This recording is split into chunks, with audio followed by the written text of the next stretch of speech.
Boa tarde a todos e a todas que nos assistem. Queremos dar as boas-vindas a todo mundo nessa sexta janela de diálogo que nós estamos iniciando nesse momento, depois dessa belíssima apresentação do coral infantil da UFRN e da Filarmônica da nossa universidade, interpretando Nobis Pacem, um termo em latim que quer dizer dai-nos paz. É assim que nós temos iniciado nossas janelas, nos solidarizando com todas as vítimas da Covid-19 e com todos aqueles que perderam familiares, amigos, né, e entes queridos. Eu me chamo Alexandre Aguiar, sou professor do Departamento de Práticas Educacionais e Currículos da UFRN e estou como coordenador dessa mesa, ou dessa janela 6, nós estamos chamando de janela. Nesse tempo de pandemia, a gente tem clareza de que nossos espaços de comunicação são as janelas e as telas, né? Então, por isso, estamos chamando de janela de diálogo. E essa é a janela 6, que trata do tema de educação de jovens e adultos, mundo do trabalho e direito à educação em tempos de pandemia. Essa janela integra o segundo ciclo de diálogos Universidade e Escola, que é um evento que tem como objetivo fortalecer o diálogo entre a universidade e a escola no âmbito da formação inicial e continuada dos docentes. Esse diálogo tem como finalidade a construção colaborativa, né, entre sujeitos e instituições diante dos desafios, limites e possibilidades de garantia do direito à vida para todas e todos, na luta contra o aumento das desigualdades sociais, raciais, de gênero e o direito à educação nesses tempos de pandemia. Nós realizamos em 2019 o primeiro ciclo de diálogos Universidade e Escola e, como decorrência desse evento, que foi um espaço de interlocução entre diferentes sujeitos, nós, professores vinculados ao grupo de trabalho de estágio do DEPEC e a coordenação pedagógica das licenciaturas da UFRN, a Cordelice, junto com outros colaboradores, produzimos um documentário que retrata um pouco esse primeiro ciclo que foi realizado no ano passado. Esse documentário está em fase de finalização, nós esperamos que ele esteja pronto muito em breve, e todos aqueles que estão inscritos nesse evento receberão por e-mail um link para acessarem este documentário. O nosso segundo ciclo, ele tem 3 momentos distintos e interrelacionados, né? Nós temos esse primeiro momento, que são as janelas de diálogo, onde a gente busca uma interlocução com várias temáticas relacionadas à educação e com foco nessa perspectiva da formação inicial e continuada de docentes. Um segundo momento, que será um pouco mais restrito, será um seminário de sistematização e aprofundamento das questões levantadas ao longo dessas janelas que estão sendo realizadas nessa primeira semana. E um terceiro momento que visa a construção de propostas nessa interlocução entre os vários sujeitos, buscando saídas, né, buscando encontrar meios de ação, né, seja da universidade na relação com as escolas, nesse contexto de pandemia. Orientados, então, por essa necessidade de participação de várias vozes, né, nessas janelas de diálogo, nós iniciamos essa janela 6 com o tema EJA e Mundo do Trabalho, Direito à Educação em Tempos de Pandemia, e para essa janela nós contamos com a participação de 3 convidados. O professor Alessandro Augusto Azevedo, que é professor do Departamento de Práticas Educacionais e Currículos da UFRN, é meu colega de departamento, é uma referência no campo da educação de jovens e adultos aqui no estado do Rio Grande do Norte e no Brasil, podemos dizer assim. A Heloísa Melo Cruz Alves, que é chefe do setor de educação de jovens e adultos da Secretaria Municipal de Educação de Natal. Bem-vinda, Heloísa. Bem-vindo, Alessandro. E a Tati Ribeiro, que é educadora popular e coordenadora da rede Emancipa, que é uma rede que tem como finalidade preparar jovens de classes populares, né, para ingresso na universidade através dos cursinhos populares pré-ENEM. Bom, cada um dos nossos convidados terão 15 minutos para uma fala inicial, né, e depois nós temos um tempo de interlocução com as questões que virão do nosso chat. Então, todos aqueles que desejam fazer pergunta e fazerem essa interlocução com os nossos convidados podem fazê-lo no chat.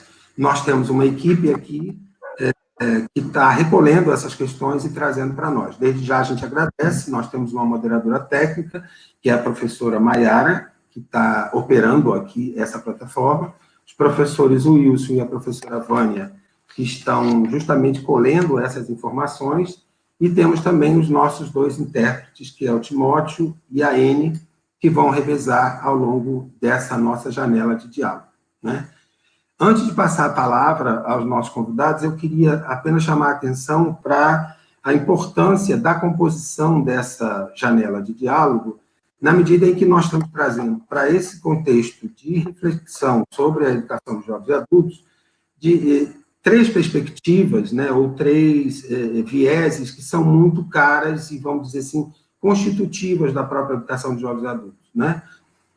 A Tati traz a experiência da educação popular, né, que praticamente a gente pode dizer que a EJA é herdeira da educação popular, né, e as primeiras práticas voltadas para a educação de jovens e adultos no Brasil, elas surgem justamente desse contexto de práticas de educação popular no final dos anos 50, né? Então, é um olhar muito caro para nós. A professora Heloísa, que traz a perspectiva das redes e das escolas, né, uma vez que nós estamos tratando de uma modalidade da educação básica, portanto, esse viés é de extrema importância, e o professor Alessandro, que traz o olhar do pesquisador e também militante, né, nesse contexto. A universidade, ela tem uma entrada nessa temática da EJA muito recente, historicamente, né, a EJA entra primeiramente pela extensão. Depois nós temos um tempo em que as pesquisas vão ganhando fôlego, e hoje nós temos muito boas contribuições no campo da produção acadêmica, nesse campo da EJA, e, lamentavelmente, no ensino nós ainda batalhamos, né, para que a educação de jovens e adultos seja também componente curricular de formação dos nossos professores, mas ainda estamos longe disso, né? De todas as licenciaturas, infelizmente, a pedagogia é a única que consegue trazer essa discussão como componente curricular. Então, só para ressaltar a importância da composição dessa mesa, nós vamos iniciar, então, a nossa janela de diálogo com o professor Alessandro, né? E eu passo a palavra ao professor. Ok. Obrigado, Alexandre. Quero agradecer o convite que me foi feito. Dizer que eu me sinto em casa nesses tempos de pandemia é até uma ironia, né? Porque eu estou num evento que é do centro ao qual eu pertenço, então eu me sinto em casa por isso e me sinto em casa porque eu estou, de fato, dentro de casa. Então, quero agradecer imensamente. Acho que essa questão que a universidade resolveu pautar nesse ciclo de diálogos é muito importante. Aliás, o próprio evento em si é muito importante, né? Estabelecer um diálogo com as redes. Acho que a gente deveria e podemos aprofundar isso, né? Estabelecendo laços, encurtando distâncias, para que a gente possa, de fato, contribuir com as escolas. Afinal de contas, a nossa universidade ela é pública, ela recebe recursos públicos para contribuir com o público. Então, de fato, nós precisamos cada vez mais estabelecer essa relação e criar eventos nesse sentido. Desejo, inclusive, que os colegas gestores que eventualmente estejam nos vendo possam acreditar também nisso e reforçar esses vínculos. Boa parte das ações que as universidades fazem com as redes depende muito desse tipo de procura, de provocação, de demanda que as próprias redes façam. Então, acho muito importante que a gente mantenha esse contato. Bom, a respeito do tema, eu acho ele muito importante porque antes da pandemia, a gente pode dizer que antes da pandemia, o direito à educação para jovens e adultos já era problemático, né? Então, com a pandemia, isso amplifica, mas antes já era problemático. E aí eu vou trazer para vocês alguns dados que são do próprio Rio Grande do Norte, mas se a gente observar dados de outros estados, e até mesmo dados em escala nacional, a gente vai ver que são realidades muito próximas. Por gentileza, vocês podem passar, Mayara, pode avançar então, a minha apresentação. Eu vou trazer, então, dados relacionados ao que o PNAD do IBGE recolheu nos últimos anos, e nesse aspecto aí tem um dado relacionado à população com 25 anos ou mais, que retrata bem o quanto, antes da pandemia, o direito à educação para jovens e adultos pouco ou não escolarizados já era um problema. Então, pode avançar, Mayara, por favor. Então, vocês vão encontrar aí um agrupamento, 4 agrupamentos de 3 colunas. A primeira coluna é a coluna azul, ela dá uma indicação, segundo a pesquisa do IBGE, do número de pessoas com mais de 25 anos no Rio Grande do Norte. Então, o IBGE calculou em 2.145.000 pessoas com mais de 25 anos. Se a gente for pegar, e aí vem isso, 2.145.000 em 2016, aí aumenta um pouquinho, 2.169.000 em 2017, 2.182.000 em 2018 e 2.264.000 em 2019. Se nós pegarmos as barras menores, as barras vermelha e a barra cinza, nós vamos ter aí o seguinte: na barra vermelha, nós temos o número de pessoas com mais de 25 anos que não têm instrução ou não têm o ensino fundamental completo. E a barrinha cinza, as pessoas que têm o ensino fundamental completo, mas não têm o ensino médio completo. Então, vejam vocês que antes da pandemia, a quantidade de pessoas com mais de 25 anos que não tinham o ensino fundamental completo ou não tinham instrução no nosso estado do Rio Grande do Norte, independente dos anos, nós temos aí 2016, 17, 18, 19, a barra, ela ocupa quase a metade da barra anterior do total, ou seja, cerca de 49% em média, 49% dessa população com 25 anos ou mais não tinham instrução ou não têm o ensino fundamental completo. Então, é muita gente, né? Se pegarmos, agregarmos o número de pessoas sem o ensino médio completo, nós podemos dizer que a negação do direito à educação básica para a população acima de 25 anos, ela dá conta de mais da metade dessa população, né? Eu estou falando dos 25 anos porque é o dado que nós temos do IBGE. Se a gente pegar dados relacionados à população com 15 anos ou mais, esses números vão amplificar um pouco mais, né? Vamos ter um aumento um pouco maior desse número. Bom, Mayara, por gentileza, próximo slide. Nós vamos ter agora, eu gostaria de mostrar a vocês, então, qual a resposta que as nossas redes dão, né, em termos de matrícula. Eu gosto de dizer que a matrícula é o encontrando, né, aqueles que estão querendo participar do processo pedagógico, né, com as dificuldades tais e quais, né, a matrícula concretiza esse encontro, né, a matrícula concretiza esse encontro. Eu gosto de colocar que um problema que nós temos é que, normalmente, no caso da EJA, o sistema não está a fim de se encontrar. O sistema não chama ninguém. Você não encontra por aí as rádios, as TVs, na internet, os sistemas dizendo: ei, pessoal aí que tem pouca escolarização, se você tem mais de 15 anos, procure a escola, vem aqui. Nós não encontramos isso, né? Então, é um encontro que é muito mais provocado pelas pessoas do que propriamente pelo sistema. E aí, o que é que nós temos em termos de matrícula, né?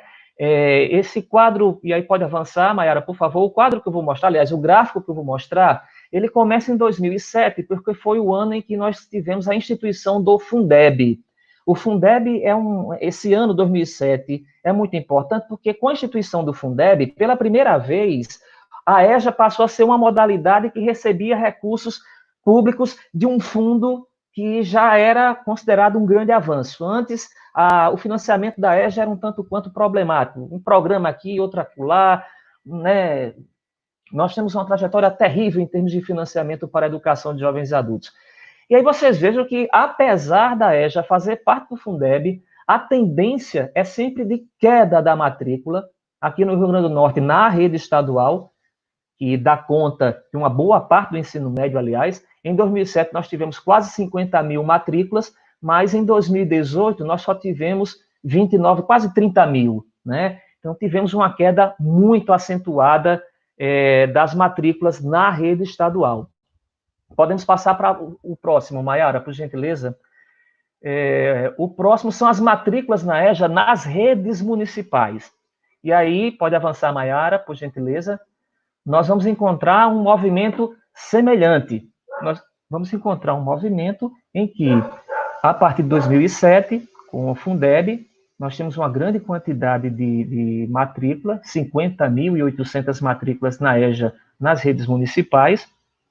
As redes municipais são ocupadas prioritariamente com o ensino fundamental, como todo mundo sabe, e nós vamos tendo uma queda, né, paulatina, a ponto de, em 2018, as redes municipais matricularem apenas 33.700 pessoas, né?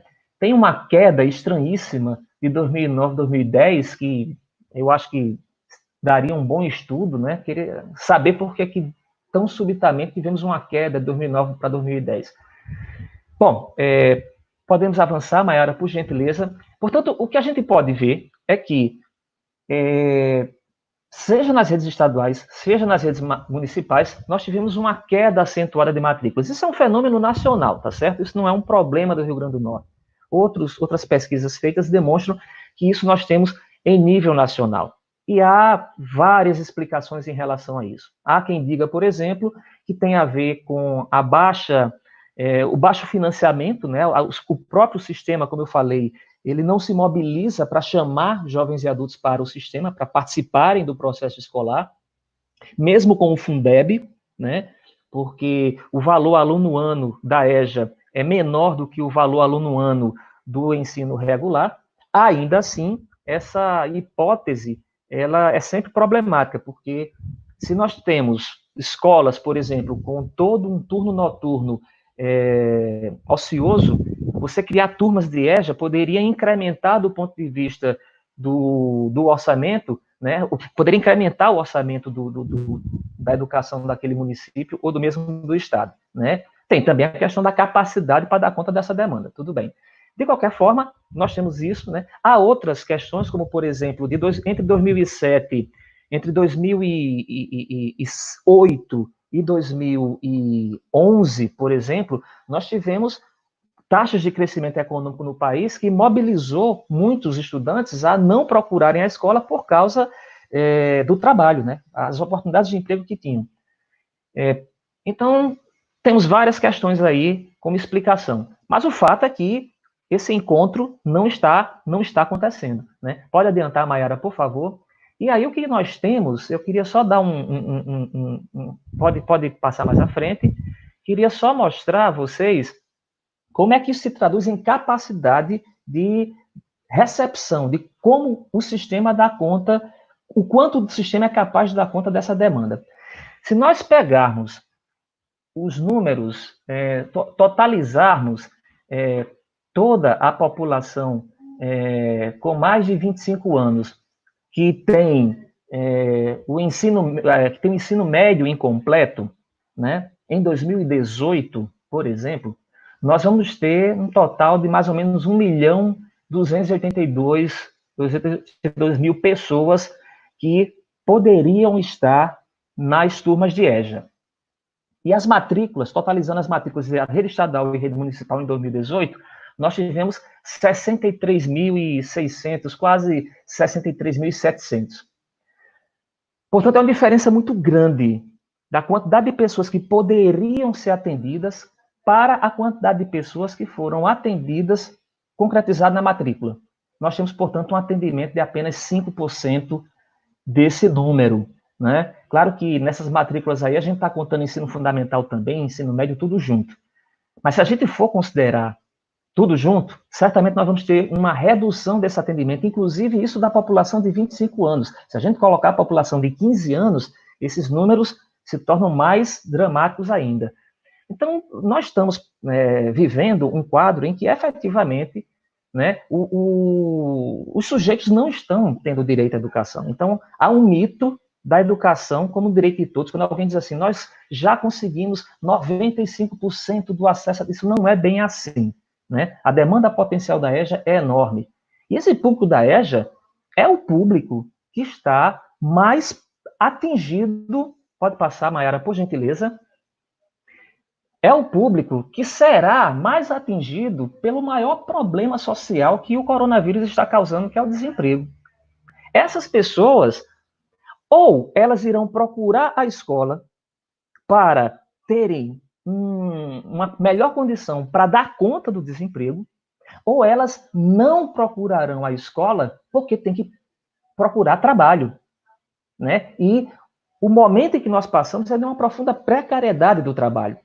Então, o que está colocado como desafio para a gente, pode adiantar, Mayara, por gentileza, o que está colocado para a gente como desafio é como a gente vai dar conta, né, pedagogicamente, e do ponto de vista da política educacional, de receber e promover a recepção dessas pessoas, né?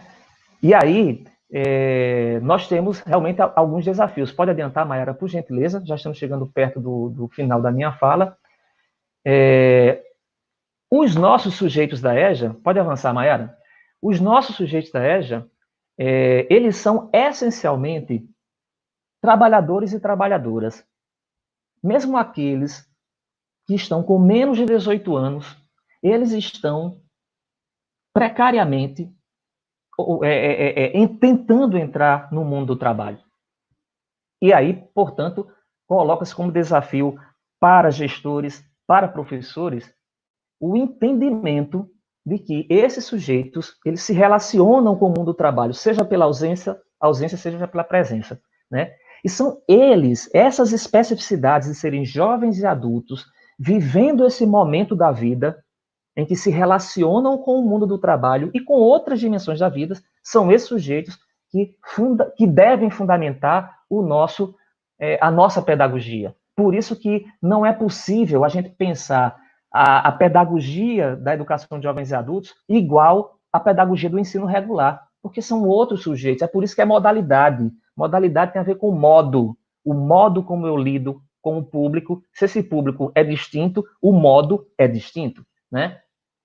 E aí nós temos um outro desafio, a gente pode depois nas perguntas discutir melhor, um desafio que é o seguinte, diante desse cenário, eu vou formar esse sujeito para ele se vender no mercado de trabalho, né? Ou nós vamos trabalhar com a noção de cidadão trabalhador.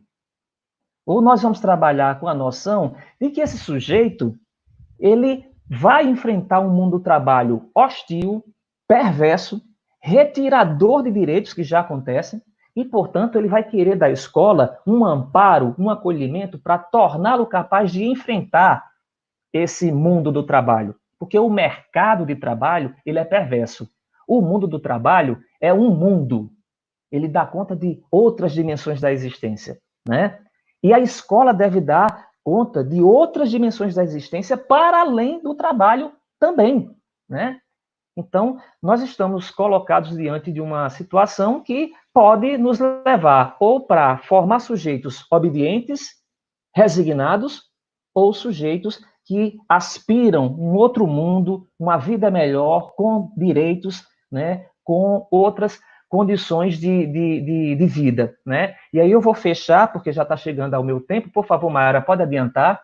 Eu vou fechar trazendo a nossa lembrança. Eu poderia trazer um autor consagrado da academia, mas eu vou trazer um poeta que é Gonzaguinha, né? Gonzaguinha tem uma música dele chamada Comportamento Geral, que ele é um norte para o que a gente, como pedagogo, como professor, tem que pensar na hora que vai trabalhar com o nosso aluno da EJA, né? A gente quer um sujeito que simplesmente vai se sentir recompensado por estar precariamente inserido no mercado de trabalho, né? A gente vai querer um sujeito que vai dizer muito obrigado para aquele salário de fome, para aquela falta de direitos que tantos estão promovendo, ou a gente vai querer um sujeito que seja capaz de romper com isso daí, que seja capaz de refletir sobre isso, e ainda que esteja no mercado de trabalho, vivendo em precariedade, seja capaz de ter consciência, né, da necessidade de superar essa condição, porque isso está posto para todos nós, né? Nós temos, como cenário geral, a retirada de vários direitos, né, e isso forja as pessoas ou no sentido de se resignar a isso, e se tornarem cada vez mais trágica e dramaticamente rendidas a essas lógicas, ou elas podem ser partícipes, aliadas daqueles que acham que o mundo poderia ser diferente desse que a gente tem, né? Isso é um desafio que está colocado para todos nós. Então, vou ficando por aqui, tá certo? Porque meu tempo já foi, e fico aguardando aí a gente bater papo, responder perguntas. Muito obrigado. Obrigado, professor Alessandro. A gente tem um tempo ainda de interlocução no final das apresentações dos convidados. Nós temos esse espaço de interlocução com os que nos assistem no YouTube, então a gente pede para você guardar aí algumas questões ainda para esse diálogo mais ampliado. E nós vamos passar, então, a palavra para a professora Heloísa de Mello, que é professora da Rede Municipal de Natal e chefe do setor de educação de jovens e adultos. Boa tarde, professora. Você está sem som. Boa tarde, Alexandre. Estou muito feliz de estar aqui com vocês. Quando eu pensava nesse momento, vinha um sentimento assim de que eu estaria presente ao lado de vocês, assim. E depois eu vi, não, mas é virtual. A vontade de estar aqui, de dialogar, é uma proposta maravilhosa essa que vocês trazem, essa oportunidade de dialogar com a escola, né, num momento tão difícil que é esse que a gente está vivendo, de distanciamento social. Eu sou professora, na verdade, da Rede Pública Municipal de São Gonçalo do Amarante, professora, inclusive, da área rural de São Gonçalo do Amarante. E eu saí recentemente da sala de aula, em 2018, a convite da Secretaria Municipal da Educação para coordenar o ProJovem Urbano, que era um programa nacional de inclusão de jovens que iniciou no nosso país em 2005, né, que faz parte da educação de jovens e adultos, né. Então, foi aí, eu saí recentemente da sala de aula, né. Então, assim, eu adorei a fala de Alessandro, muito pertinente ele falar do contexto da educação de jovens e adultos do nosso município, né, do quanto é difícil trabalhar, incluir o nosso aluno, né, na sociedade, dar o direito a ele à educação que foi negada historicamente em nosso país, né, existe toda uma exclusão socioeconômica, né, cultural, educacional, né, que, inclusive, é característica, é o perfil desses nossos alunos, né, da educação de jovens e adultos, estarem excluídos à margem, realmente, da sociedade, com situação precária de trabalho, sem qualidade de vida, a maioria vive em situação de miséria, à margem da sociedade, em periferias, né? E a gente, quanto professora, eu posso falar aqui como professora, não como chefe da EJA, porque eu comecei agora à frente desse departamento esse ano, né? Mas eu tenho muita experiência de sala de aula, então o que eu posso falar aqui é sobre relação professor-aluno, a minha relação com meus alunos, tá? Então, assim, a experiência que eu tenho com a educação de jovens e adultos é uma relação de muito compromisso, de muito amor pelo outro, de uma aproximação, de ouvir esse aluno, né? Eu entendo que a educação, não só de jovens e adultos, mas parte dessa questão de ouvir, de estar junto, né? E a experiência que eu tive, basicamente, na EJA, com o Projovem Urbano, né, foi essa questão do currículo do programa, que ele traz uma dimensão, ele contempla a dimensão do trabalho, que aí a Alessandra estava falando, contempla a questão da cidadania, contempla a questão da elevação da escolaridade desse aluno, e aí é muito interessante quando você parte desse currículo integrado, você percebe que você atende às dimensões da vida de qualquer ser humano, né? A questão da cidadania, do trabalho, a educação, né? E aí, nessa experiência com o Projovem, dentro da educação de jovens e adultos, e agora, como chefe do setor da educação, eu gostaria muito, muito mesmo, de trazer, de levar, dialogar com professores, coordenadores, gestores, até com a própria secretaria, de trazer um pouco desse currículo do programa para dentro da EJA, né? Pensar uma reestruturação desse currículo, até porque eu acredito que ele deve estar vinculado com as dimensões da vida do aluno, e o trabalho é uma delas, né? É um desses aspectos, né? Então, eu acredito que é possível incluir essa questão da capacitação profissional dentro da EJA. Quanto coordenadora do Projovem, a gente teve a oportunidade de fazer várias parcerias com o SEBRAE, com o SESI, com a própria Universidade Federal. A gente fez uma parceria com o Departamento de Comunicação Social, projeto de extensão A Universidade Vai à Escola, Comunicação Aliada à Educação e a Cidadania em Emancipação no Projovem Urbano, né, que teve o objetivo de trabalhar essa questão da leitura e da escrita, como também trabalhar a questão do jornalismo, de fazer vídeos, enfim.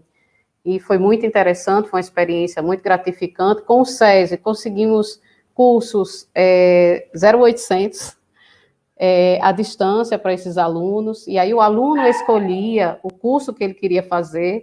Eu lembro que teve Ariclene, um aluno da Escola Municipal Nossa Senhora da Apresentação, que ele trabalhava com essa questão de frigorífico, e tinha um curso com isso, então ele concluiu, recebeu o certificado, e assim, foi muito gratificante. Fizemos parceria também em relação a essa questão do mercado do trabalho com a Casa Jovem Aprendiz, foi uma parceria muito bacana, a gente conseguiu empregar alguns jovens, que inclusive quando eu recebi o convite para participar desse momento com vocês, eu liguei para esses alunos, perguntei, e aí, vocês com essa pandemia, conseguiram, estão trabalhando? E eu fiquei muito feliz, porque esses alunos disseram, professora, a gente está trabalhando, estamos trabalhando. Passei alguns dias em casa, mas a gente continua trabalhando. Então, assim, fiquei muito feliz com isso. com o SEBRAE, a gente viu que no diagnóstico da realidade das comunidades, viu que a maioria são empreendedores, né, como não tem oportunidade de emprego, eles se viram como pode, então eles vendem várias coisas, e aí o SEBRAE nos ofereceu, né, nos deu a oportunidade através de Aldrin, o gerente de marketing do SEBRAE, que foi ex-professor meu, e ele disse, não, Heloísa, portas abertas, traga os alunos aqui, e aí a gente uniu esses 2 núcleos do ProJovem, que ocorreu nessa última edição, que foi a Escola Municipal Francisco de Assis Varela, no Guarapes, e a Escola Municipal Nossa Senhora da Apresentação, no bairro Nossa Senhora da Apresentação, e fomos para o SEBRAE, e aí eles tiveram momentos de palestras sobre empreendedorismo, e alguns alunos com brilho no olho, assim, alguns conseguiram dar uma alavancada, assim, nas vendas, com todas essas orientações de como vender mais, de como valorizar a sua mercadoria. Então, assim, foi uma experiência muito, muito gratificante. E eu queria só dizer uma coisa, assim, a vocês, assim, que não foi fácil, não é fácil. Quem disse que a educação é fácil? São muitos desafios, muito, muito mesmo. Até para conseguir esses alunos, Alessandro estava falando da questão das matrículas, e assim que essa edição do ProJovem, a edição 2017, a resolução 11 de 6 de setembro de 2017, surgiu essa edição, a gente teria que fazer as matrículas desses alunos, né, escolher as escolas.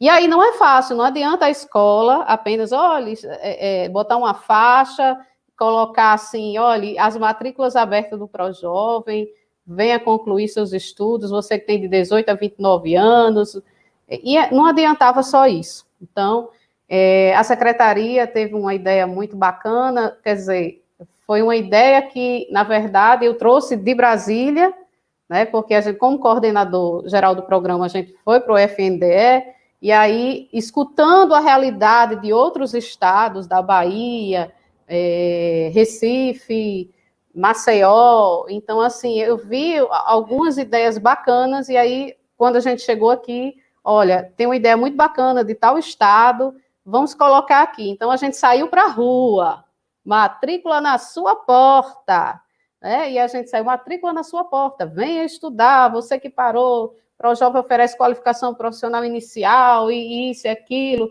E aí eu fui para dentro do carro de som, né? Tinha vinheta lá do programa, mas eu lá, quando via um jovem, eu para aí o carro, aí eu venho aqui, e aí esse aluno a gente entendeu que ele precisa ser garimpado, né? Garimpado. Teve momentos de eu entrar na casa, de eu pegar um jovem na rua, ele estava indo para a casa da mãe dele, e aí eu disse, você quer estudar? Você parou em que série? Aí ele, assim, olhou para mim, aí disse, eu parei no 6º, 5º ano, não lembro bem. Aí eu falei do ProJovem para ele, eu disse, você quer ter uma oportunidade? Você quer voltar a estudar? Aí ele, mas só que eu não estou nem com meus documentos aqui, eu digo, mas aí comecei a conversar com ele, ele disse, eu vou aqui na casa da minha mãe, aí entrei com ele, fui convidada, sentei lá, e na hora que esse menino estava fazendo lá a inscrição dele, eu olhei a situação precária daquela casa, gente, é tão difícil a situação de miséria, né? E quando ele estava fazendo lá a inscrição dele, a mãe dele começou a chorar na minha frente, porque o filho estava sendo garimpado para estudar, tá entendendo? Então, são muitas experiências assim, né?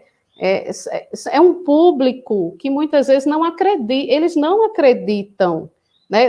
É tanta exclusão que a sociedade, que o país, há muitos anos, fazem dessas pessoas seres invisíveis, que essas próprias pessoas, às vezes, tomam um choque quando alguém entra na sua casa e diz, você é capaz, vamos estudar, pega na mão da pessoa e leva para a escola. Mesmo fazendo tudo isso, ainda existe a evasão. Por quê? Porque esse aluno vive em situações precárias, esse aluno tem péssimos, como Alessandro mesmo falou, empregos que, meu Deus, que tira a dignidade da pessoa. Então, muitos oscilam na frequência, né? Porque não consegue, cansado, não consegue chegar à escola. Então, às vezes a gente vê pessoas, não quer nada com nada, não vem estudar, a gente dá oportunidade, esse povo não quer. A gente escuta muito esses discursos neoliberais, esses discursos de exclusão, de necropolítica, e a gente fica muito triste quando a gente acredita no ser humano, quando a gente acredita que é possível fazer a diferença na vida das pessoas. Então, esse é o desejo que eu tenho, essa é a minha experiência, né? E eu gostaria muito de me unir a Alessandro, à Universidade Federal, aos professores da EJA. Eu estou falando dos professores que pensam dessa forma, que querem fazer a diferença na vida do seu aluno, que acreditam no seu aluno, porque eu acho que é necessário você acreditar nas pessoas, né? Não vá para a sala de aula se você tem o discurso de que seu aluno é burro, que seu aluno não tem capacidade de aprender. Não vá, meu amigo, não vá. Não entre na educação, não faça esse crime, não, tá? Porque a essas pessoas já foi negado demais o direito de ser humano, de humanidade, assim como Paulo Freire tanto falava da humanização, do direito a ser humano. Então, assim, não vá, não esteja na educação, não seja mais um a excluir as pessoas. A escola, ela não pode ser jamais mais um espaço de exclusão, tá? Então, a gente tem que ter isso. E o professor, ele tem essa missão de estar ao lado do seu aluno. Eu tenho um livrozinho aqui que eu sou apaixonada por ele. Eu queria só mostrar aqui. Não sei se dá para ver aí, é Juventude, acho que a luz está atrapalhando aqui. Juventude na escola, sentidos e buscas, por que frequentam? Não é porque se evadiram, não, é porque vocês estão frequentando a escola.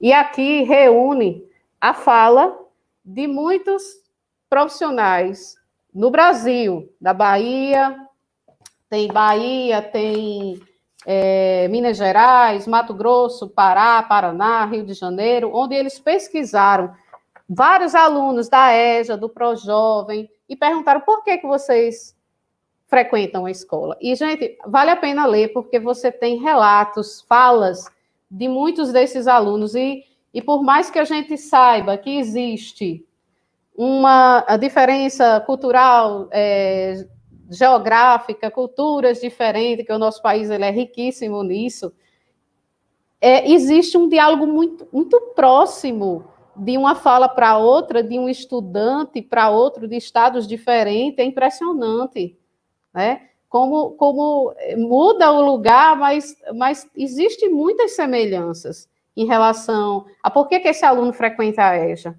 né? Por que ele são falas belíssimas, né? Falas de que muitos estão ali porque querem qualidade de vida para sua família, que não querem reproduzir a história do pai ou da mãe, né? E porque pararam de estudar porque tiveram que trabalhar, ou porque a família, as condições econômicas levaram a eles não estudarem na época certa, né? Então, assim, vale a pena ler esse livro, ele é muito interessante, tá certo? Eu gostaria de falar aqui que essa vontade de dinamizar o currículo da EJA hoje, bebendo um pouco na fonte do currículo integrado do Programa Nacional de Inclusão, que é o ProJovem, que não deveria ter sido um programa, deveria ter sido uma reformulação logo dentro da EJA. Vamos atender o que está na lei, formar o cidadão, formar ele para o mercado de trabalho, trabalhar a questão da cidadania ativa, né, fazer ele desenvolver um projeto na sua comunidade, conversar com esse aluno, e aí, cara, como é os desafios da sua comunidade, né, que você quer, quais os problemas, envolver esse aluno, sair dessa participação de passiva para ativa, é um currículo que realmente atenda às dimensões da vida do ser humano, tá certo? Que não só da EJA, mas eu acho que no ensino regular também deveria ser assim, não esse ensino tradicional, mecanicista, que não leva a nada, leva o aluno a olhar assim, que danada eu estou fazendo aqui, para que serve isso na minha vida? A escola, ela tem que ter sentido, ela tem que dar sentido ao aluno, sentido ao aluno, ao professor, ela tem que ser esse organismo vivo realmente conectado com a vida, tá certo? Então, assim, voltando a essa questão de eu estar na educação na Secretaria Municipal da Educação da EJA. Eu tenho uma equipe maravilhosa de assessores, pessoas com muito mais experiência do que eu, né, e que tem muita vontade de fazer a diferença. Como também tem muitos professores da rede, a qual eu quero conhecer pessoalmente todas as escolas. Eu entrei, fiz um cronograma de visitas e que foi interrompido com a pandemia, né? E eu quero conhecer essa galera e dialogar com essas pessoas. Ontem a gente iniciou a formação do online, né? Essas janelas, né? Que a gente tem agora, né, Alexandre? Então a gente começou a nossa formação, né? Ouvindo os professores, o que é que vocês querem que a gente fale nessa formação? Então, muitos falaram, vamos abordar a questão dos aspectos socioemocionais, é um momento difícil. Também pediram ajuda nessa questão das tecnologias, então a gente está abrangendo essas duas coisas. E eu gostaria muito de agradecer a Alessandro pela indicação do primeiro formador. Ontem foi um sucesso, tivemos a participação de 110 profissionais da rede municipal participando, gestor, a gente juntou todo mundo, vamos juntar todo mundo, juntou gestor, coordenador e professores, foi muito maravilhoso. Então, assim, eu espero que a gente possa estar na EJA, fazendo esse rebuliço, esse movimento para melhorar o ensino, trazendo essas dimensões do trabalho que tem a ver com a vida do aluno, dialogando com o aluno, vendo qual é a realidade daquela comunidade e o que é que esse aluno deseja, não é uma coisa de cima para baixo, tá certo? A gente tem um programa, inclusive, Alessandro, tem uma parceria da Universidade Federal e com o Alessandro, que é o programa Aprendendo Mais, que ele contempla essa questão da profissionalização. E a gente tinha feito já o diagnóstico e ia junto com as centas, falar com as centas para ver a questão da profissionalização para essas pessoas, né? A maioria eram autônomos, então eles pediram essa questão do empreendedorismo, da questão de cursos de costura, enfim. Então, gente, antes disso também eu liguei para o Sebrae, também falei com a Audrey, falando sobre os cursos que tem lá, se é possível fazer parcerias. É possível fazer parceria, lá eles têm vários cursos, inclusive curso agora pelo WhatsApp, né? E, enfim, gente, é possível fazer acontecer na EJA essa questão do currículo integrado, do trabalho, da questão do trabalho, da participação cidadã desse aluno, desse estudante, tá certo? Dando a ele o direito à educação de qualidade. Tá bom? Muito obrigada. Obrigado, Heloísa. Muito bom ouvir você com esse foco nas juventudes, né, na educação de jovens e adultos. Isso é uma realidade recente, vamos dizer assim, na história da EJA, né? Porque se a gente pega dos anos 90 para cá, a gente vê o crescimento dos jovens nas classes de educação de jovens e adultos, o que mostra que a questão não é simplesmente o não acesso à escola, mas é uma trajetória escolar muitas vezes conturbada e que concorre com várias outras questões que faz com que esse estudante chegue a essa modalidade. É uma modalidade complexa, a gente sabe que ela dialoga com várias questões, políticas públicas, currículo, mundo do trabalho, que é algo bastante amplo e complexo, a diversidade dos sujeitos, né? E é um pouco sobre isso que a gente vai tentar dialogar até o final dessa janela. Muito obrigado. Eu passo a palavra agora, então, a Tati Ribeiro, que é educadora popular e coordenadora da rede Emancipa. Por favor. Boa tarde, Alexandre. Boa tarde para todo mundo que está nos assistindo.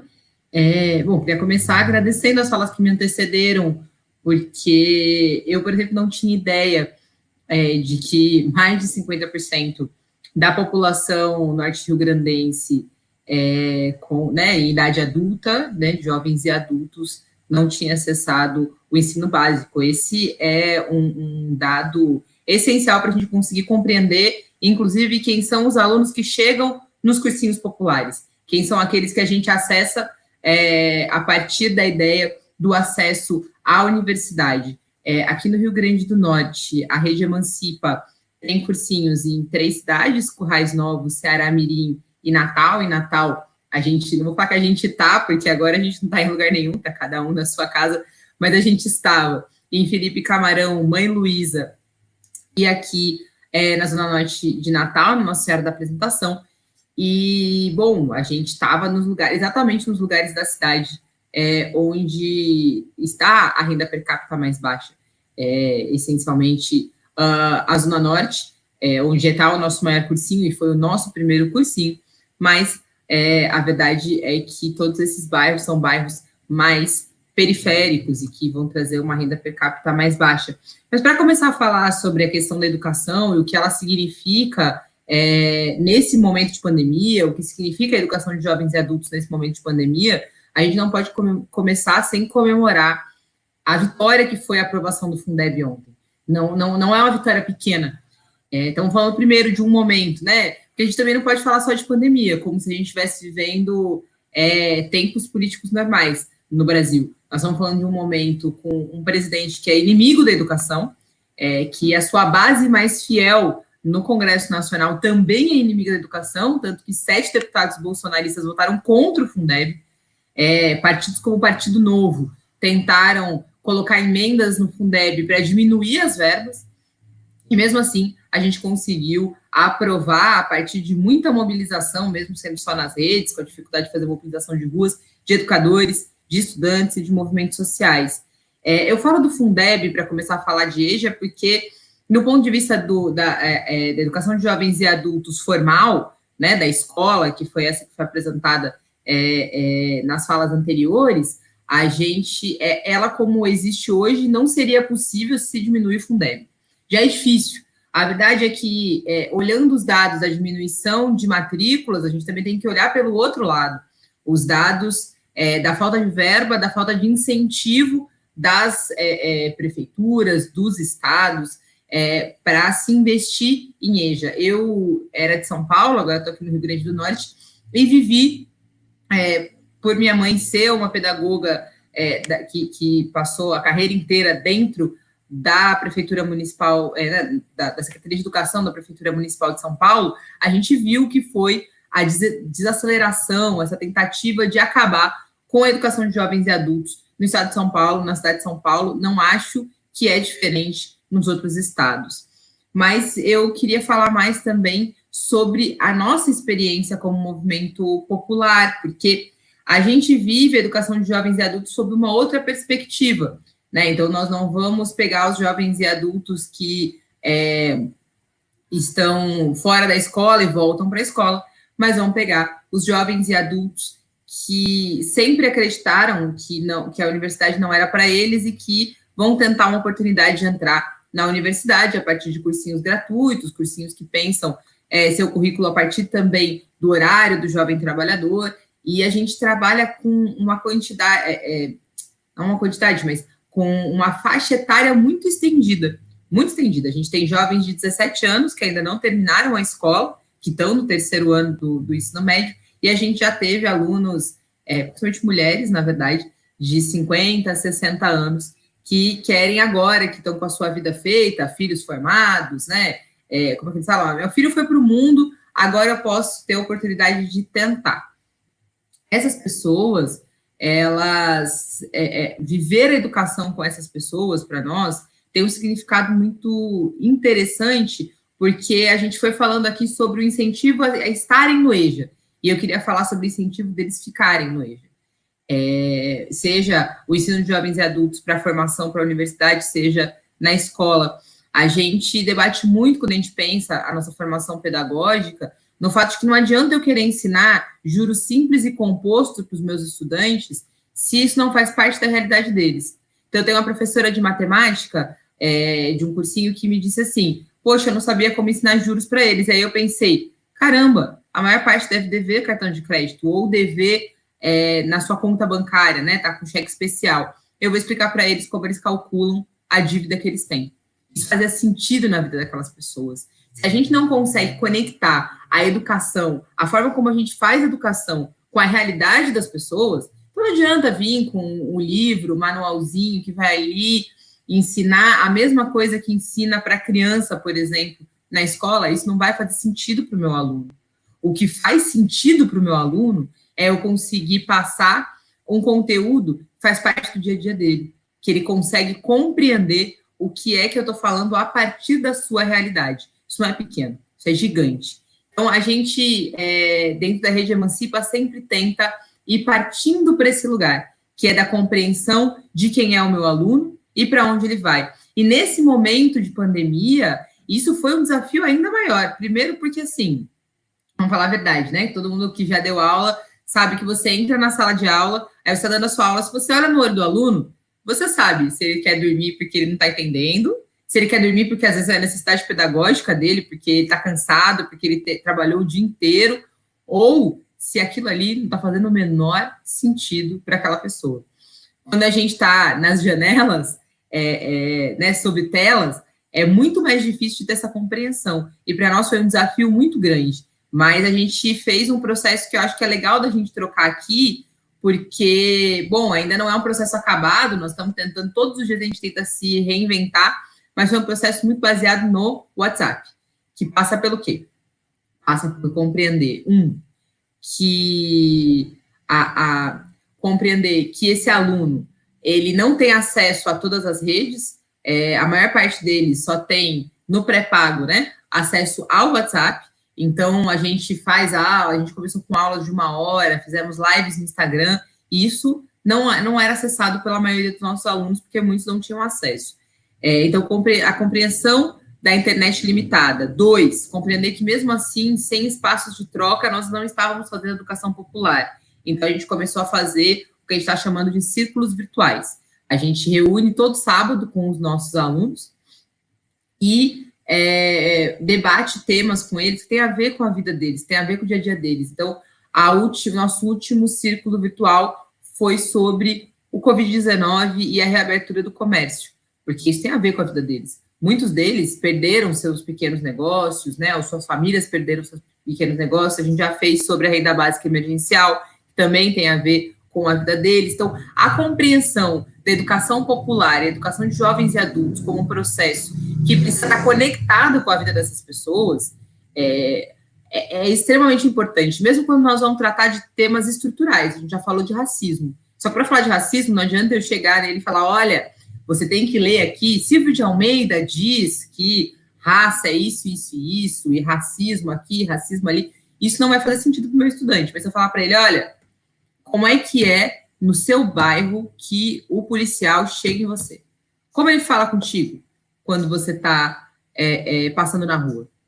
Pois isso aí é racismo. Por que que o segurança do mercado te persegue? Isso é racismo.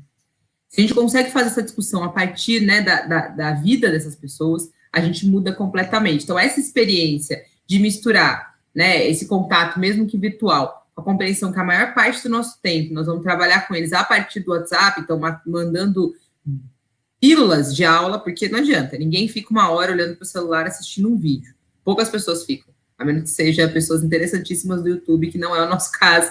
Nós não temos esse nível de facilidade ali com a tela. Então, a gente faz vídeos de até 20 minutos, a gente manda dicas que são pequenas, mandamos materiais que eles podem responder, né, questionários ou lista de exercícios que eles podem responder mesmo pelo celular, e assim a gente vai se comunicando com eles quase todos os dias. Esse é um trabalho que eu faço bastante, é um pouco da minha tarefa como coordenadora também, esse contato diário com os meus estudantes via WhatsApp, e a gente fica tentando receber essa resposta deles, receber como é que as coisas estão acontecendo. E a percepção, a partir dessa lógica, né, da educação popular, essa percepção do que é o dia a dia, o que é a vida desses estudantes, também passa por compreender o momento que eles estão vivendo. Então, a gente está falando agora desse momento de pandemia, e nós chegamos à conclusão de que não dava só para dar aula.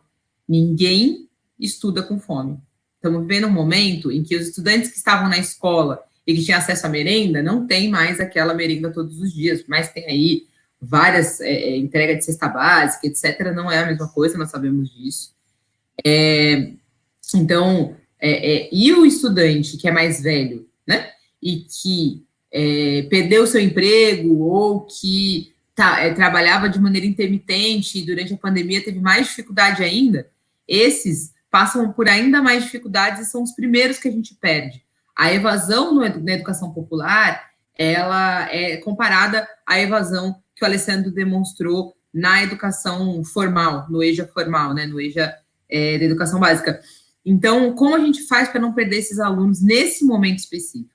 Para a gente foi muito importante, está sendo um processo muito importante, estamos fazendo agora, vou aproveitar para fazer uma pequena propaganda aqui para quem está nos assistindo. A gente está fazendo uma campanha de solidariedade ativa. O que isso significa? Nós não queremos caridade. O movimento social não tem que fazer caridade. Nós não fazemos educação gratuita porque a gente acha que é caridade, queremos dormir ali, pensando, como eu fui bonzinho. Nós fazemos porque nós acreditamos na educação como um processo extremamente importante e estrutural de uma mudança da sociedade. E aí, para poder ter essa mudança, as pessoas precisam comer também, as pessoas precisam pagar as suas contas.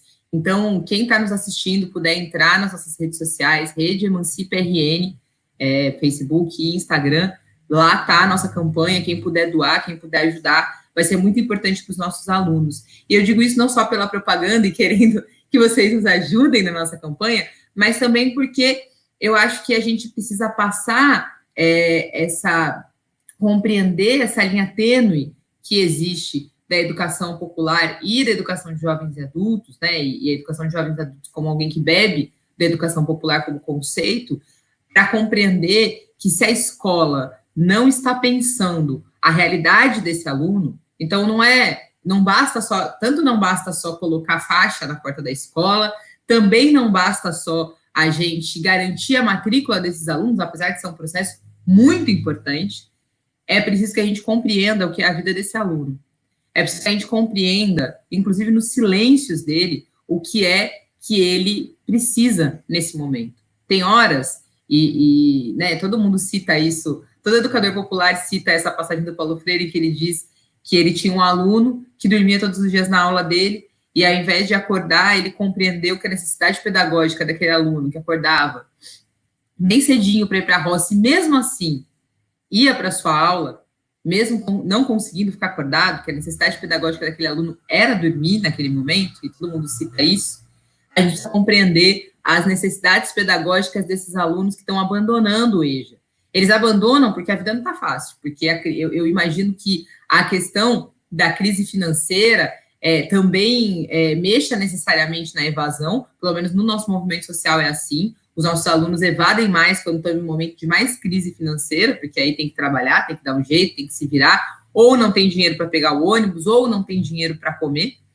Essa compreensão é importante, mas compreender no detalhe, no dia a dia desses estudantes, o que é que faz diferença para que eles continuem na escola. A escola precisa voltar a ser, e aí eu quero encerrar com isso, a escola precisa voltar a ser o centro das comunidades. Um dia já foi, era o centro das comunidades, era a escola que uma mulher vítima de violência procurava, era a escola que o traficante não mexia, era a escola que uma criança com medo entrava, era a escola que, inclusive, uma pessoa que era assaltada ia se proteger.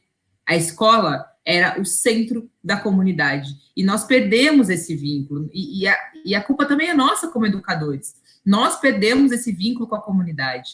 Para poder voltar a disputar território e voltar a disputar a educação como um centro importantíssimo de mudança de sociedade, a escola precisa voltar a ser o centro da comunidade, ser o espaço de confiança dessa comunidade. E a comunidade precisa ver a escola como um espaço que é seu.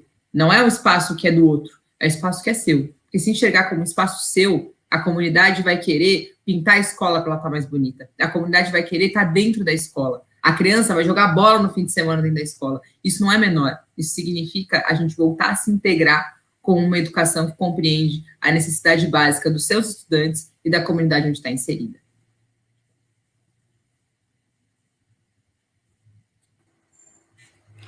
Obrigado, Tati. Muito legal sua fala e a experiência, né, com as comunidades aqui em Natal. E a gente agora, então, passa a esse segundo momento da nossa janela de diálogos, que é a interlocução com aqueles que nos assistem, né? Nós vamos fazer uma primeira rodada dessa interlocução, trazendo algumas questões, e a gente vai seguir a mesma ordem, que foi a ordem de apresentação, as primeiras perguntas para o professor Alessandro. Então, um bloco de 3 perguntas, certo, Alessandro? E aí, depois a gente segue a ordem que foi a da apresentação. Então, a primeira pergunta é do Edivan Quirino. Alessandro, o que você acha que precisa ser feito para trazer os alunos da EJA para a escola e promover a permanência deles na escola? Essa é a primeira pergunta. A segunda pergunta é da Bianca Fonseca. Professor, como podemos pensar a EJA que contemple as identidades sociais e culturais dos nossos alunos? A pergunta da Bianca. E a terceira é do Elcio Albianchi. O Estado tem diálogo com empresas para pensar novas propostas para a relação deste jovem, da educação de jovens adultos, com o mundo do trabalho? Com você, Alessandro. Ok. Primeiro, eu queria dizer que as outras falas foram bastante interessantes, complementaram, né? Inclusive a da Tati sobre o Fundeb, bacana, a gente tem que estar considerando isso. Tem uma luta aí no Senado que a gente não pode esquecer. A respeito de como trazê-lo, né? É muito interessante. Os nossos estudantes da EJA, eles já não estavam vindo, né? Ou estavam vindo e estavam indo embora da escola, né? Já tínhamos isso.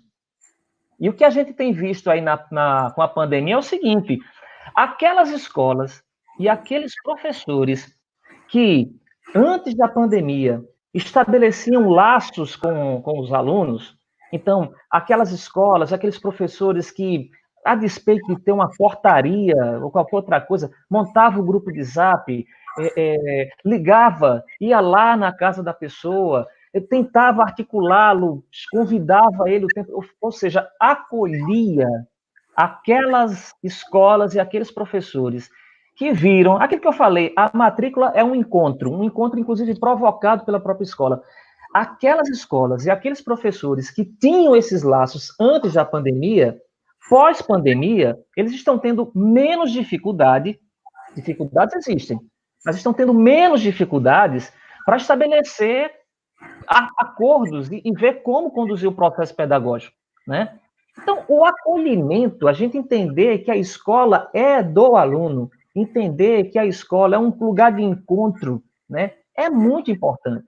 Então, o primeiro elemento, né, é esse daí, né, a promoção da permanência. Outra coisa eu acho, o mito da permanência. Tem um mito da permanência que eu acho que a gente tem que estar atento. Qual é o mito da permanência que eu estou me referindo? É pensar que esse sujeito da EJA vai frequentar a escola do mesmo jeito que o aluno da escola regular frequenta. Não vai, minha gente. Não vai. Esse sujeito é um sujeito jovem e adulto que trabalha, cuida da família. Pensemos nas mulheres. Tem que cuidar do menino, tem que cuidar de si. Às vezes tem que cuidar do marido, porque os maridos são incompetentes de cuidar de si mesmos, elas têm que cuidar deles. É um absurdo, mas enfim. Então, essas criaturas, essas pessoas, elas vivem um mundo que não é igual ao da criança e do adolescente na escola regular. Então, eu não posso pensar que a frequência dele vai ser a mesma. Eu não posso pensar que a relação que ele vai ter com a escola e com as atividades pedagógicas vai ser a mesma. Não vai. Por isso que quando a gente vai olhar as diretrizes curriculares da EJA, está lá dizendo, temos que pensar um modelo pedagógico próprio para a EJA. O grande problema é que os nossos gestores e uma grande parte dos nossos professores sequer sabem que existem diretrizes curriculares da EJA e tentam importar para a EJA um modelo que funciona no regular, mas não vai funcionar na EJA. Por quê? Porque a EJA é uma modalidade, portanto, a gente parte do sujeito. A modalidade existe em razão do sujeito. É que nem a educação especial, para facilitar o entendimento. Ora, se eu tenho um estudante que ele tem síndrome de Down, eu não vou poder pensar as atividades pedagógicas do mesmo jeito que eu penso quem não tem síndrome de Down. Eu estou exagerando no exemplo para a gente ter essa dimensão. Um sujeito que trabalha, um sujeito que está inserido num mundo diferente de uma criança ou adolescente, exige um modelo pedagógico diferente. Isso é, para mim, básico. Então, essa é uma primeira questão. Aliás, é uma segunda, né? A primeira é estar realmente acolhendo. A segunda, o mito, né, da permanência. Não vai rolar essa permanência, tal como a gente sonha e imagina no plano do regular. E aí, quando a gente faz isso, a gente está atento às tais identidades sociais e culturais, né? Porque, certamente, se eu reconheço esse outro, o sujeito jovem adulto, esse outro, como outro inteiro, na sua inteireza, né? Que do portão para fora da escola, ele traz um monte de coisa, que isso é uma outra questão também, né? Quando o sujeito chega na escola, aí do portão para dentro ele é o aluno, essa coisa abstrata, essa entidade fantasmagórica que não tem rosto, não tem cheiro, né, não tem cara, é o aluno. Não, do portão para trás, ele tem um monte de coisa que ele traz. Então, ele é o cara do hip hop, ele é o bom de bola lá do grupo de futebol do bairro, ele é eventualmente uma liderança, né, de uma associação, ele é o camarada que tem o carro e leva os doentes do bairro, da vizinhança, para o posto de saúde, o cara é uma liderança. E isso se perde debaixo dessa abstração chamada aluno-aluna. Então, esse reconhecimento nos ajuda a pensar. E aí, aquilo que a Tati falou é fundamental, né? Esse sujeito chega dentro da escola, eu vou ficar falando, dando uma aula, ou mandar um trabalho sobre encontros vocálicos, encontros consonantais, e o camarada está querendo saber como é que ele vai fazer para botar a feira na mesa dele? Que diabo de conteúdo é esse? Né? Você até pode. Vamos lá trabalhar encontro consonantal e encontro vocálico através de um material que está discutindo com ele. Olha, essa situação sua aí, sem emprego, como é que fica? Né? O que é que se faz? Né? Então, acho que essa é uma grande questão. E para fechar, porque tem uma terceira pergunta sobre o diálogo do Estado com empresários e emprego, não existe esse diálogo, né? Salvo raríssimas exceções, né? Exatamente, inclusive, porque os empresários, eles têm um conjunto de interesses que dificultam você fazer determinadas mediações, né? Então, basta a gente lembrar que na época do LDB, né, lá quando estava discutindo o LDB, havia uma proposta de emenda à Constituição no sentido de que aqueles sujeitos, trabalhadores que pretendessem estudar, eles tivessem uma redução na carga horária do trabalho dele, e isso a emenda dizia, né, sob supervisão, acompanhamento da escola, a escola informaria ao empresário de que o sujeito está vindo ou não está vindo, enfim, todos os cuidados necessários, e os empresários não bancaram isso daí, né, porque não é do interesse deles, né. Eu acho que um elemento de mediação é algo que, por exemplo, que aconteceu em São Gonçalo do Amarante, que é a cidade aí onde a Heloísa tem vínculo, né. Em São Gonçalo do Amarante, eu gosto desse exemplo porque nos ajuda a pensar, né, não é que a Secretaria da Educação do município fez uma enquete com os alunos da EJA, né? O que é que vocês pensam, gostariam de aprender em termos de um curso profissionalizante e tal, não sei o quê. E aí, os alunos falaram lá um monte de coisa, né? E fizeram uma série de indicações, e a Secretaria fez um acordo com o Sistema S para a oferta de cursos para aqueles alunos que estavam matriculados nas escolas, né? Uma vez isso sendo feito, qual é o papel da escola? Aí vem o papel da escola. Se a escola não vai ensinar o sujeito a ser cabeleireiro, se a escola não vai ensinar o sujeito a ser, sei lá, animador de festa, a escola tem que ensinar para ele quais são os direitos que ele tem, que mundo do trabalho é esse que ele está enfrentando na condição de animador de festa ou na condição de cabeleireiro. Que mundo do trabalho é esse? Quais são as contradições? Aí o papel da escola entra, porque a escola está do lado dele, tem que estar do lado dele, tem que estar do lado dele quando ele chega na escola e tem que estar do lado dele fora da escola. Aliás, por isso que quando a escola esteve ao lado antes da pandemia, se tornou mais fácil, pós-pandemia, esse laço e essas relações. Muito obrigado, Sandro. A gente tem várias outras questões que a gente não vai poder trazer aqui por questão de tempo, né?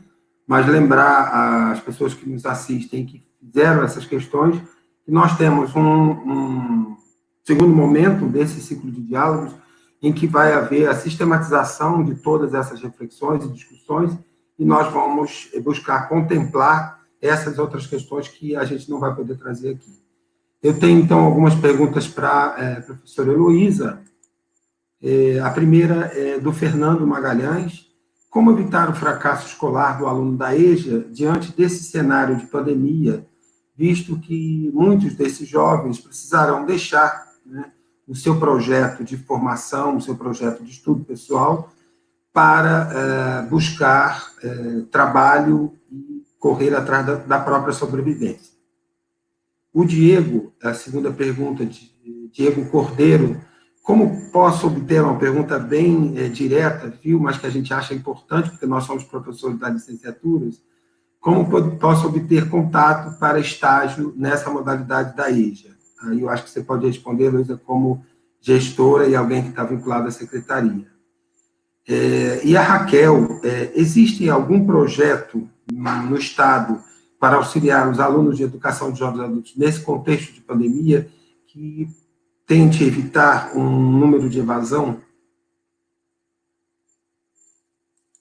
Eu gostaria que você repetisse a última pergunta, por gentileza. Ok, só um minuto. Se existe algum projeto no Estado para auxiliar os alunos da EJA nesse momento, né, de pandemia e de ensino remoto, que contribua para diminuir ou não aumentar a evasão na modalidade de EJA. Bem, respondendo essa primeira questão aí de Fernando, como evitar o fracasso desse aluno, né, nesse tempo de pandemia, já que ele vai tá em busca do trabalho devido a essa situação econômica aí de desemprego, né, devido à pandemia, eu acredito que isso é algo que é necessário um diálogo com os professores, com a universidade, com os gestores, com a própria Secretaria de Educação, para a gente ver possibilidades, né, de estar ajudando esse aluno nessa situação, evitando aí esse fracasso, que na verdade, é algo tão complexo, essa questão de pandemia, né, porque evidenciou mais ainda as desigualdades sociais no nosso país, né, a gente fica angustiado quando escuta professores falando a respeito de que o aluno ele não tem acesso à internet, e como é que a gente vai trabalhar remotamente com esse aluno. Então, as desigualdades econômicas, ela traz um distanciamento muito grande, né? Fica evidente esse distanciamento, né? Existem propostas, inclusive ainda em estudo dentro da Secretaria de Educação, para a EJA, inclusive, que já tem se pensado para o 9º ano, mas a gente teve reunião recentemente, e a gente está aguardando a resposta dos gestores e professores, se eles aprovam a ideia de aulas remotas por meio da televisão para o nível 4 da EJA, certo? Que é o 9º ano. A gente está aguardando isso aí, esse retorno, né? Foi algo recente, né? Então, a gente está aguardando a efetivação disso aí, tá certo? Em relação a estágio, como eu estou entrando agora na Secretaria de Educação, entrei recentemente, eu teria que ver com o DRH, porque é de competência do Departamento de Recursos Humanos, essa questão dos estágios. A gente teria que estar vendo, até a própria pessoa pode ter acesso, ligando para a secretaria, procurando ver essa questão dos estágios, né? Então, no momento, não teria uma resposta para dar em relação à questão dos estágios, tá certo? E teve uma outra pergunta que foi se existe no Estado, algum projeto em relação algum projeto, pensando especificamente nesse momento, nesse contexto, as ações que possam, por exemplo, minimizar a evasão ou aumentar ainda mais a evasão na EJA? Existem, não projetos, mas atitudes isoladas de alguns profissionais da educação. Porque o que se dividiu isso, como não existe um documento que regulamenta o ensino remoto no município, por falar pelo município, muitos professores disseram, não, eu não vou entrar em contato com esse aluno, para quê? Vou trabalhar 2 vezes? Escutei isso. Mas existem professores que mantêm esse vínculo que o Alessandro falou, emocional, com seus alunos. Um exemplo disso é o programa Aprendendo Mais, dentro da EJA. Todos os professores do programa Aprendendo Mais estão, desde março, tendo contato com seus alunos via WhatsApp, tá? Mandando vídeos, tendo contato emocional com esses alunos, pelo simples fato de humanidade, de saber que após um retorno iria se diminuir a evasão, né? Porque ficamos isolados, não tem mais o contato em sala de aula, mas permanecemos em contato um com o outro.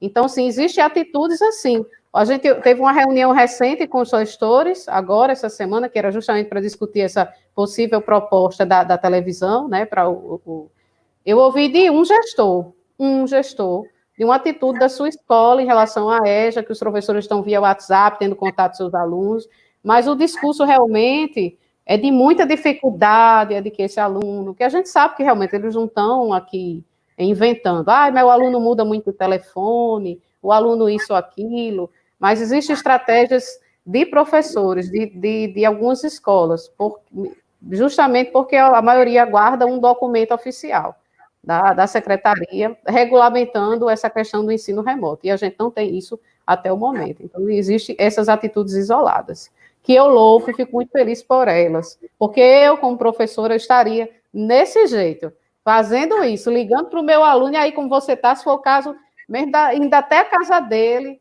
mesmo que não entrasse, mas ei, você mudou de telefone, eu sou meio assim, não sei se eu sou doida, mas, enfim, eu gosto de estar junto do meu aluno. E, enfim, eu estaria atrás do meu, eu estaria fazendo essa, independente dessa regulamentação, eu estaria tendo esse contato com os meus alunos. Obrigado, Heloísa. Nada. Bom, nosso papo está bom e a gente está chegando ao finalzinho da nossa janela. Tem aqui algumas questões para a Tati.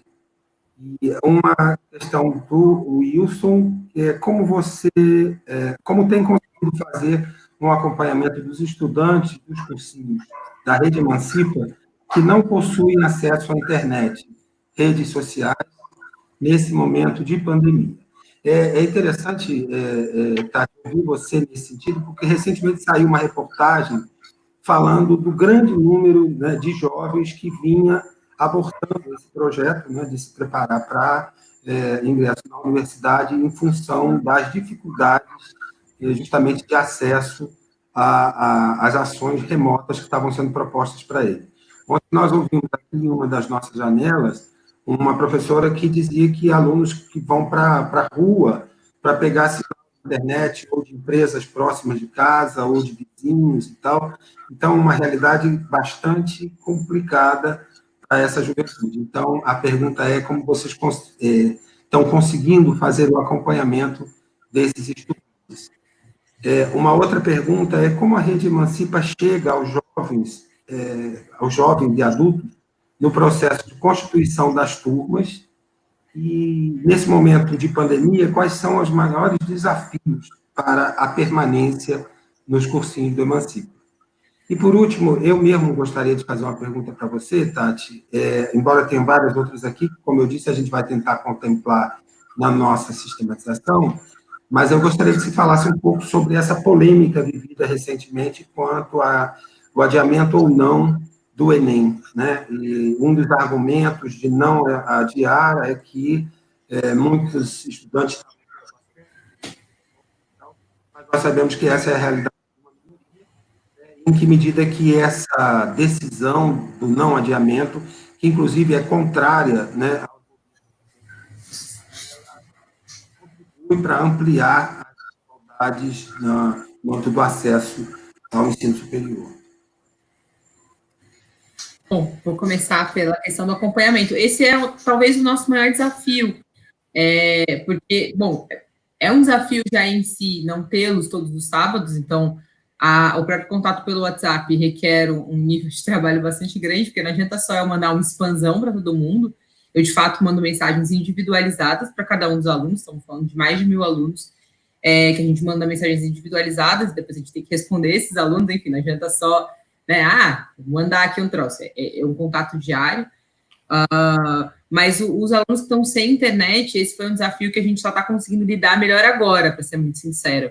Então, nesse momento da campanha de solidariedade ativa, nós dividimos entre professores e coordenadores todos os telefones de todos os alunos, nós vamos ligar para cada um deles, para saber como eles estão, o que está acontecendo, se eles estão sem internet, como a gente pode entrar em contato com eles, como a gente pode chegar até eles, porque, enfim, realmente essa é a realidade, apesar de teve uma pesquisa recente que diz que 98% da população brasileira tem acesso ao celular, mas não tem acesso ao smartphone, mas não tem acesso à internet. Como muitos dos nossos alunos têm chips pré-pagos, eles conseguem acessar o WhatsApp. São poucas as operadoras que não deixam o WhatsApp ilimitado. Isso facilita bastante o nosso trabalho, mas mesmo assim, eu consigo falar com ele, mas eu mando um vídeo, se a internet é meio ruim, ele já não baixa. É toda uma dificuldade ali de acompanhamento e que é difícil mesmo de achar uma solução, até porque a gente foi pego meio de costas curtas aí, com a pandemia, tendo que mudar completamente a nossa metodologia de trabalho com eles. Né? E aí perguntaram também sobre as inscrições. A gente trabalha bastante com as inscrições pela internet. O nosso maior filão, entre aspas, são os ex-alunos, são antigos alunos nossos que recomendam o Emancipa para outros alunos que chegam, né, vão chegando via indicação, mas a gente também faz o trabalho de passar carro de som para os bairros, para que os alunos possam saber que existe o cursinho, que o cursinho está em tal escola, né, e aí a gente vai fazer esse processo de escola mesmo. A gente vai na porta das escolas, entrega panfleto na mão dos alunos, conversa com eles, apesar da gente ter alunos mais velhos, são esses meninos, né, do ensino médio que nos ajudam, porque mesmo aqueles que não vão fazer o nosso cursinho, levam para casa, tem um irmão mais velho, a mãe quer fazer, enfim, aí vai passando um pouco dessa maneira, a gente vai entrando, um pouco nesse sentimento de entrar na comunidade, né, como a gente vai se adentrando na comunidade via propaganda. E aí a permanência deles, todo ano é um debate para nós, não tá resolvido, nós temos 13 anos de história, e são 13 anos em que todo ano a gente debate evasão, todo ano, batata, não tem muito como não fazer essa discussão, porque os nossos alunos vão embora. Eles vão embora pelos motivos que o Alessandro colocou, que eu acho que é muito importante, compreender que meu aluno não vai estar lá todo sábado, mas que se ele for 5 sábados, no ano todo, ele tem que ser recebido de braços abertos e ele tem que se sentir em casa. É muito importante para nós. Ao mesmo tempo, a gente vai perdendo pessoas pelo caminho que não voltam. Então, a gente sempre faz essa discussão. Então, por exemplo, a gente faz muito processo de tempos em tempos, de mandar uma rodada de mensagem, de ligação para os alunos que saíram, né, que estão alguns sábados sem ir, para saber onde eles estão. O que está acontecendo? Tudo bem? Não vou mais fazer o Enem. Por que não vai? Era tempo de se inscrever? Você se inscreveu? Vamos conversar e vamos tentando ali alimentar essa volta. Poxa, tá difícil, então vem só meio período. É melhor você ter uma aula de matemática e uma aula de história do que aula nenhuma. Vem. Poxa, agora eu estou trabalhando de sábado, só posso estar horário, então vem nesse horário, pega a última aula. Mas vem. Né? Esse processo é um processo que a gente todo ano discute, é sempre uma dificuldade, porque a permanência é toda uma questão, que a gente dá aula aos sábados de manhã e à tarde, porque a gente já chegou à conclusão de que também à noite a gente pega muita gente do EJA, né, que está fazendo EJA na escola, então a gente perde esse perfil do aluno, e muito aluno que desiste porque é muito puxado o trabalho de segunda a sexta, e o cursinho de segunda a sexta também. O sábado foi a solução que a gente encontrou, mas também é bastante cansativo, né, o dia todo na escola, então isso vai fazendo com que a gente tenha que ali todo ano refletir, conversar com os próprios alunos. E aí, para fechar com a questão do adiamento do Enem, a Rede Emancipa, junto com o deputado estadual aqui do Rio Grande do Norte, Sandro Pimentel, na verdade, ele entrou em nosso nome, porque a gente não poderia entrar, a gente entrou com uma ação contra o Ministério da Educação para garantir o adiamento do Enem. Isso antes desse processo aí da consulta online, que foi uma consulta para eles olharem e falar, vocês querem isso? Vou fazer aquilo, né? Porque os alunos falaram abril e eles colocaram para janeiro. Pareceu até piada com a cara de quem participou do questionário. Mas a gente é totalmente favorável ao adiamento do Enem, nós achamos que é um absurdo. Os nossos alunos não estão dando conta de estudar. Os nossos alunos, muitos deles, as escolas públicas brasileiras, muitas delas não estão dando aula remota. E mesmo aquelas que estão dando aula remota, nós sabemos que os nossos alunos muitas vezes não têm acesso. Se o meu aluno não consegue ver um vídeo de 20 minutos no WhatsApp, como ele vai ter acesso à aula ao vivo de um professor que também tem dificuldade de acesso, que vão falar do Rio Grande do Norte, não ganha nem o salário base, né, a base o piso do professor, nem o piso nacional do professor ele não recebe aqui, e que vai ter que ter acesso à internet, garantir um bom computador, dar uma boa aula. Bom, gente, a gente sabe que essa não é a realidade. Então, para nós, não deveria nem ser para abril. Na nossa opinião, só dá para redes que tem que congelar. Você congela o calendário do Enem e você volta a discutir Enem sabendo que isso é uma dificuldade para a escola, sabendo que isso é uma dificuldade para a universidade, né? Como é que vai ser o ingresso dos próximos alunos. Eu, por exemplo, não sei nem como vai ser o meu ingresso. Eu entrei na UFRN e estou aguardando a UFRN me chamar para o segundo semestre, que ninguém nem sabe quando vai ser, né? Porque criou um terceiro semestre e ninguém conta como vai ser o segundo. Mas enquanto isso não acontecer, ou seja, quando a gente não voltar para o tal do novo normal, que nós estamos aí aguardando ansiosamente o que vai ser esse novo normal, mas as aulas não voltarem presencialmente, não existe nenhuma condição de ter Enem. Porque esse Enem, pior do que todos os outros, que já eram extremamente elitizados, já eram feitos, né? E nos últimos anos tem piorado o Enem como um processo cada vez mais elitizado, mais vestibular e menos a compreensão do que foi o ensino médio. A gente tem certeza absoluta que só vai passar quem são os filhos da elite, quem são os filhos da escola particular. Porque os filhos da escola pública não têm nenhuma condição de estudar e nem condição psicológica de pensar sobre isso, quando o fato é que eles não sabem nem até quando dura a renda básica emergencial. Então, para nós é essencial esse congelamento. Obrigado, Tati. Obrigado a todos os nossos convidados. Vocês terão um minutinho para fazer o encerramento, Elô. Aí você pode usar... Ai, que pena, estava tão bom. Eu estava com tanto medo de falar e agora eu estou com vontade de falar. Nós já estamos aqui. Eu queria só falar uma coisinha sobre essa questão da permanência. Vou dar a palavra para vocês, Elô. Só um minutinho. Tudo bem. 18:02, aí a gente queria pedir para que vocês fizessem uma palavrinha de encerramento. E antes, eu queria lembrar que a gente continua com as nossas janelas de diálogo até o final da semana, né? E amanhã, dia 23, nós temos uma janela às 14 horas, e saber dos povos indígenas, quilombolas e sem terra do RN em tempos de pandemia. E a janela, né? Das 16h30, nós estamos nos educando a falar janelas. Né, desigualdades de raça, gênero no ensino remoto.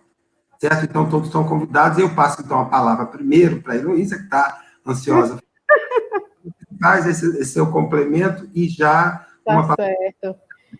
Sabe o que é? Sabe o que é? Ai, meu Deus, eu espero que eu consiga em 1 minuto, Jesus. Quase se vira nos 30. É uma inquietação grande quando a gente fala dessa questão de permanência e evasão no coração do professor. É um peso tão grande e uma angústia, isso. É como a gente fosse responsável, de alguma forma, pela evasão. Sim que em parte, mas muitas vezes eu me vi triste com isso, que eu disse, poxa, fulano não está mais aqui, fulano esse saiu. E uma vez eu me lembro de uma fala de uma amiga minha, Elma, não sei se Elma está aqui, Elma, um beijo para você, uma professora do ProJovem, e ela disse, Heloísa, eu entendi nesse percurso de EJA, de ProJovem, uma situação que me aconteceu com um aluno que ele saiu, ele abandonou, e depois de um tempo eu me encontrei com ele, e ele disse, professora, eu desisti dos estudos, mas teve um momento na minha vida onde eu me lembrei e me recordei de suas palavras, e eu voltei a estudar. Sabe aquela semente que você planta e você espera um tempo para germinar? Eu acho que o professor ele tem muito dessa questão do semear, e às vezes aquele aluno, naquele momento, ele não está pronto ali para seguir, mas em algum momento da vida dele ele vai acordar, ou ele vai ver que a educação é importante. Então, assim, eu vejo que, às vezes, tem outra situação importante falar sobre isso, é que de 3 alunos, dentre 10, que você consegue, que a gente vê esse aluno prosseguir os estudos, gente, não são 3 alunos, não são 3 alunos. Eu acredito que você está interrompendo, naquele exato momento, um ciclo de miséria, de reprodução daquela situação de exclusão. Aquele filho vai escrever, o filho daquele pai que resgatou seus estudos, que prosseguiu, ele vai ser diferente. Então, existe essa possibilidade de você quebrar esse vínculo, esse ciclo de miséria, tá? Então, a gente tem que parar de estar evasão. Isso causa uma tristeza muito grande, um peso muito grande sobre o educador, e muitas vezes o poder público vê assim como, de repente, como fosse desperdício de dinheiro a EJA, porque a evasão sempre vai existir, seja no ProJovem, Olha, o ProJovem, eu tenho aqui os números gráficos. Nós tínhamos uma meta de 400 alunos, nós matriculamos 338. Foram atendidos 220 alunos, onde 115 foram aprovados. Conseguiu chegar até o fim 115. Eu fiz os meus gráficos em cima dos atendidos, certo? Nós tivemos 52,27% de aprovação. Por que em cima dos atendidos? Porque de 338 alunos, nós perdemos parte dessas matrículas. Porque foi feita matrícula, vamos dizer, em fevereiro, aí o MEC adiou o início do programa, e aí a gente perdeu por aí. Uma parte não conseguiu mais resgatar esses aí. Mas, assim, eu acho que a gente tem que repensar essa questão dessa evasão e pensar mais na permanência, e, enfim, acho que é isso. Obrigado, Luísa. É interessante que já tem grupos de pesquisa trabalhando essa perspectiva, pensar a educação dos adultos não pela evasão, mas sim pela permanência. Eu quero ler. Do Rio. Passa para mim, eu quero. E muito obrigado pela oportunidade, viu? Obrigado a você. Mesmo. Alessandro, por favor. Eu? Uma palavrinha de encerramento? Então, eu acho que a gente tem que repensar um monte de coisa na EJA, isso está posto. Inclusive, começar a repensar esse termo evasão, né? Porque evasão, no dicionário, é o ato de fugir. O nosso aluno da EJA, ele não foge da escola, né? Aliás, se a gente for pensar assim, para ser coerente, então, a gente muda também o nome de sala de aula, transforma em cela de aula e fica tudo coerente, né? Cela de aula, evasão, beleza. Como a gente tem que levar a sério as palavras, eu não gosto de usar a palavra evasão, pelo menos na EJA eu não gosto de usar essa palavra, né? Porque ela não expressa o que acontece, né? Você pode pensar em exclusão, e aí vamos discutir, quem é que exclui? É o trabalho, as condições de vida, às vezes é o próprio professor, às vezes é a própria escola, mas repensar, a gente tem que repensar. E nós estamos postos, né, à disposição, né, dos professores, dos gestores que estão nos vendo, para a gente fazer esse debate, né? Quero deixar aí aberto o nosso departamento, o nosso grupo. Nós temos um projeto na UFRN, chama EJA em Movimento, que é um projeto que a gente, antes da pandemia, estávamos reunindo todo mês, aberto para quem quiser, para a gente discutir, conversar. Não tem pauta definida, as pautas são definidas nas reuniões anteriores, então quem entrar no meio do caminho vai se sentir fora da coisa, porque a nossa dinâmica é uma dinâmica de movimento. Então, isso eu acho que é muito importante. Quero agradecer mais uma vez, adorei a conversa com as duas colegas, gostaria de abrir essa conversa em outros momentos, né? Inclusive com a Tati, com o pessoal do cursinho lá. Eu acho que a gente poderia pensar algumas coisas aí, enquanto instituição, com o pessoal do cursinho, em relação a esses estudantes que vêm da EJA, né? E dizer que é muito bom, né? Eu acho que foi bacana, foi interessante. Pelo chat aí dá para ver que muita gente que não tinha acesso a essa discussão se interessou, né? E por isso que a gente se coloca, né? Quem quiser pode entrar em contato conosco pelo e-mail, aí está no chat o e-mail nosso, e a gente vai conversando. Um beijo grande para todo mundo. Vamos trocar figurinha, viu? Quem sabe parceria aí com a EJA aí, viu? Obrigado, parabéns pelo seu trabalho. Tem gente, inclusive, buscando aqui no chat exatamente a questão da formação. Então, o Alessandro colocou aí o e-mail dele, e esse grupo EJA em Movimento também tem uma perspectiva e uma pegada de formação e autoformação, né? Tati, por favor. Agradecer muito o espaço, acho que foi um espaço realmente muito rico. Alessandro, eu quero muito saber sobre esse EJA em Movimento e ver como é que a gente consegue levar os professores da Emancipa para conhecerem, para, enfim, fazer formação junto com vocês e pensar mesmo parcerias. O meu primeiro contato com o Alexandre teve a ver com a gente entrar no sistema carcerário, a gente ficou meio desesperada, a gente nunca fez isso, o que a gente faz? E o Alexandre foi muito generoso em sentar comigo e um outro coordenador da rede para dizer, vocês já fazem EJA, calma, vai ficar tudo bem, acalmar o nosso coração. E acho que essas trocas são muito ricas, são muito importantes. O movimento e a universidade precisam trocar mais, né? Quanto mais a gente troca, acho que mais a gente se enriquece a universidade, enriquece o movimento social. Dizer que a Rede Emancipa está à disposição educadores que estão aí assistindo, que gostaram, a gente sempre precisa de mais gente, venham fazer parte da Rede Emancipa, a gente sempre precisa, a gente quer expandir cada vez mais. Heloísa, vamos conversar, vamos chegar em São Gonçalo do Amarante, que a gente ainda não chegou. E é isso, assim, a Rede Emancipa é um movimento muito vivo, a gente quer ir para mais lugares, quer chegar em mais lugares. Para isso, a gente precisa de todo mundo que tiver afim de fazer educação popular e seguir o legado de Paulo Freire, que é o legado que a gente, pelo menos, tenta com todo carinho ir seguindo para a vida. Obrigada, gente. Então, obrigado a todos, mais uma vez, foi uma conversa muito bacana, né? A gente agradece também ao pessoal que está nos bastidores aqui, agradece aos nossos intérpretes, Timóteo e Iene, e a todos aqueles que participaram, enviando questões e nessa interlocução, enriquecendo muito. Mais uma vez, a gente diz, nem todas as questões podemos contemplar, mas serão, na medida do possível, contempladas no momento da sistematização. Alexandre, essa live foi igual a pudim, viu? Essa live foi igual a pudim. Quando tá ficando bom, acaba. Pois é.